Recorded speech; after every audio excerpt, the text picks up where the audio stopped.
শিশুকালের খেলার জীবন শুধু আনন্দের স্মৃতি নয়, এটি আমাদের জীবনের ভিত গড়ে তোলে।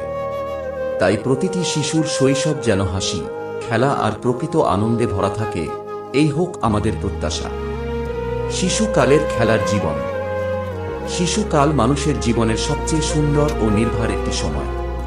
এই সময়ে দায়িত্ববোধ, চিন্তাভাবনা কিংবা জীবনের কঠিন বাস্তবতা আমাদের স্পর্শ করতে পারে না। খেলাধুলা, আনন্দ আর হাসি মুখেই কেটে যায় শৈশবের দিনগুলো। আমার ছোটবেলায় বিকেল হলেই পাড়ার মাঠে ছুটে যেতাম। লুকোচুরি, দাড়িয়াবান্ধা, কানামাছি, গোল্লাছুট, কাবাডি, এমন নানা ধরনের খেলা ছিল আমাদের আনন্দের প্রধান উৎস। তখনকার খেলাগুলো শুধু বিনোদনের মাধ্যম ছিল না, বরং শৃঙ্খলা, দলবদ্ধতা আর পরস্পরের প্রতি সহযোগিতার মনোভাবও গড়ে তুলত। আজকের এই প্রযুক্তি নির্ভর যুগে অনেক শিশুই মোবাইল ও কম্পিউটার গেমসের